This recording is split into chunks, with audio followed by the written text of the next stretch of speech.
Welcome to Daily Steps from One Extraordinary Marriage, where we outline simple steps that you can take to have the ultimate marriage adventure. I'm Tony DeLorenzo, your co-host, along with my beautiful wife, Elisa.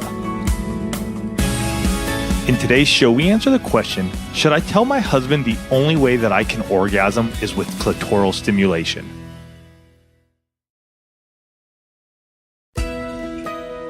This wife goes on to say, we were both virgins going into marriage, and neither of us has had a Christian couple to ask these questions to. So we're learning a lot from your show. Awesome. She says, my husband and I are newly married and still learning a lot about sex. I feel bad for my husband because I think he feels like he isn't enough. Should I talk to him about it? Is that the only way that I'm ever going to be able to finish? First and foremost, yes, as a married couple, you should be talking about anything that pertains to your sexual intimacy. And here's the thing. You guys are young marrieds, newly married. This is your opportune time. But believe me, this is when you guys need to be open, honest, and transparent with each other. Because if you wait and you think it's going to happen later down the road, when we get older, when we're more mature, when we're been married 5 years, 7 years, it's not going to happen. It's only going to become harder. Mm-hmm. So the sooner the two of you talk about your sex life and your sexual intimacy, the better. And with that, we know that it starts out as awkward conversations. It sure does. We were there. And part of the reason we're so adamant about couples talking about their sexual intimacy early, in whatever aspect that you need to address, is because we didn't. Mm-hmm. And we know the hurdles that you have to overcome the longer that you've been married. And so start off with quick conversations, or shorter. Not quick, shorter conversations. What are you comfortable with? Because here's the thing, your sexual intimacy is going to change over all the years that the two of you are married. It's going to change because of stress. It's going to change because of babies. It's going to change because of health, all of these different things. And so you want to be able to address that. So yes, please talk about your sexual intimacy, no matter what. Now, the second question, as far as will this be the only way that you'll ever be able to finish? The answer to that is it's a maybe. Mm-hmm.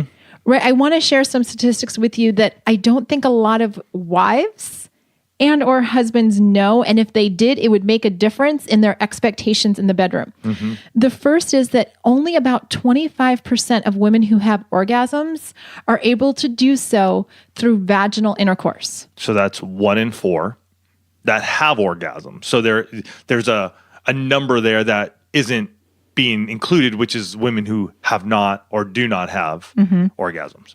So that means that 75% of the women out there who are orgasming are doing so primarily with clitoral stimulation. Mm-hmm.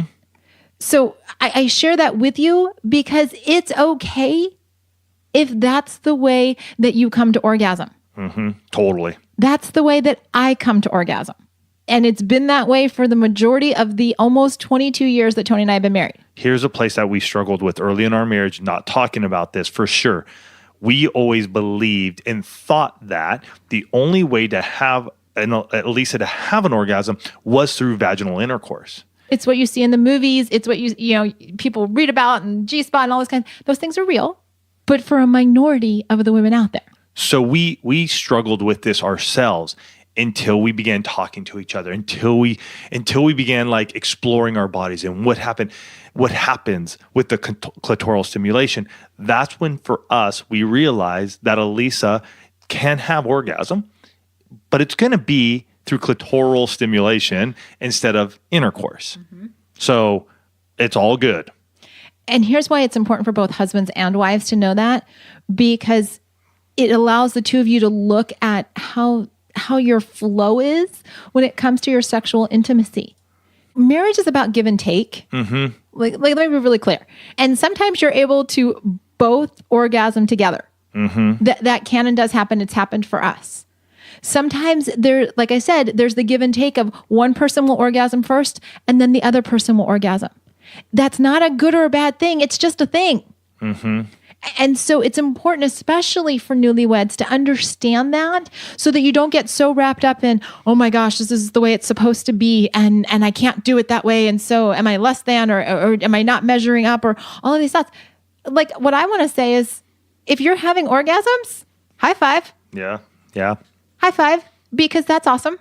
And if he can give you orgasms through clitoral stimulation, high five to him. Here's the thing, though, too. Women can typically have multiple orgasms. And for Elisa and I, what we have learned is Elisa can have multiple orgasms through clitoral stimulation. So what we will do is, in all honesty, let her have multiple orgasms. And as she is cresting, having that last one or two, then I will insert and we'll have vaginal intercourse with her being able to finish off, and myself as well being able to finish off with intercourse. Here's the thing, though. It was all happened and started with clitoral stimulation. And it's totally cool. We are totally fine with that, and we enjoy it. And there are times when that doesn't happen that way, that Elisa finishes completely, and she's just like, I'm done. Just get inside of me and let's finish this thing. And it's totally cool as well. Because I, as a husband, I'm in a place, and I hope that your husband can get to this place as well, to go, my thing is, I want her to be satisfied.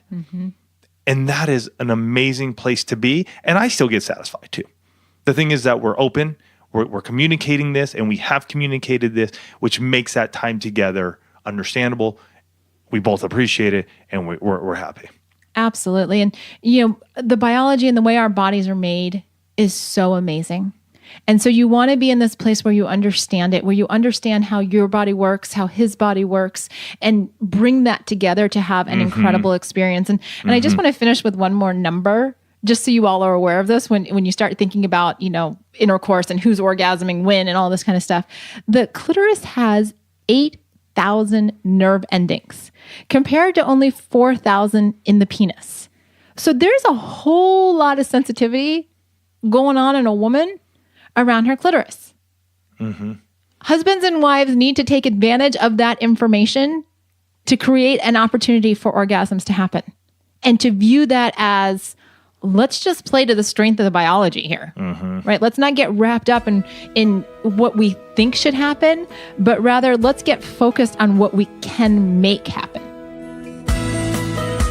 One way to start the conversation on this topic is to check out 19 Questions to Amazing Sex with Your Spouse, and you can get that at oneextraordinarymarriage.com/19 questions.